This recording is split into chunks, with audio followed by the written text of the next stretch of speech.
મહાનગરોની મહાસમસ્યા એટલે કે દૂષિત પાણી, જ્યાં પાછલા 8 મહિનામાંથી કંઈક આવી જ વિકરાળ સમસ્યાઓનો સામનો કરી રહ્યા છે રાજકોટના મવડી વિસ્તારના રહીશો।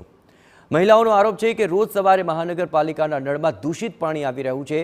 અનેકવાર રજૂઆત છતાં પ્રશ્નનો ઉકેલ નથી જ આવ્યો અને ઘરે ઘરે બીમારીના ખાટલા જોવા મળી રહ્યા છે। આ દૂષિત પાણીના ત્રાસથી કંટાળેલી મહિલાઓની ધીરજ હવે ખૂટી પડી અને પહોંચી ચૂક્યા છે મહિલા મોરચા કોર્પોરેશન ઓફિસ। આ પણ સાંભળો કે દૂષિતના ડંખ સામે રણચંડી બનેલી આ મહિલાઓની શું છે રજૂઆત। પાણી અમારે ગંદુ આવે છે એનો વિરોધ કરવા આવ્યા છીએ અમે। અમારો વિસ્તાર મવડી અને શ્રીહરિ શેરી નંબર 8 કન્ટિન્યુઅસ 6 મહિનાથી આ પાણી ગંદુ આવે છે। અત્યારે કોર્પોરેશનમાં રજૂઆત કરી શું કીધું? એને 10 દિવસનો ટાઈમ આપ્યો છે। ત્યાં રહીશો તો ઘણાય રહે છે, આખું શ્રીહરિ રાધેશ્યામ ટોટલી વિસ્તાર રહે છે અને ગંદુ પાણી આવે છે ગટરનું, જે પીવા લાયક નથી હોતું। અને કેટલી વખત અમે લેખિતમાં રજૂઆત કરી છે, ફોન દ્વારા કરી છે અને એમાં ફોન દ્વારા સરખો જ અમને લોકોને જવાબ આપતા નથી। અને આ પાણી છે તમે જ વિચાર કરો પીવા લાયક છે કે નથી।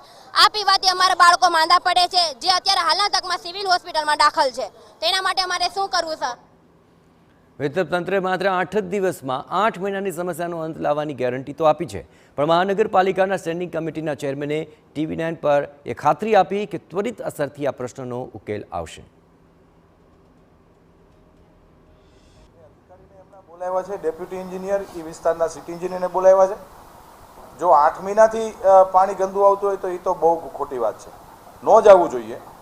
પણ ટેલિફોનિક બોર્ડના ડેપ્યુટી એન્જિનિયર વસાવાથી જ્યારે વાત થઈ તો એમણે કીધું કે અત્યારે કામ ચાલુ છે અમારું અને 8 દિવસની અંદર આ પ્રોબ્લેમ સોલ્વ કરવાની હું આપ સૌના માધ્યમથી વોર્ડ નંબર 11ના રહેવાસીઓને હું ખાતરી આપું છું ને ટૂંક સમયમાં પ્રોબ્લેમ સોલ્વ થઈ જશે। અત્રે ઉલ્લેખનીય છે કે 8 મહિનાની અથાક મહેનત અને રજૂઆત બાદ પણ મહાનગરપાલિકા તંત્ર આ દૂષિત પાણીની સમસ્યા હલ નથી કરી શક્યું। ત્યારે ચેરમેનની 8 દિવસની ગેરંટી આખરે કેટલી સાચી પડશે તે જોવું રહ્યું।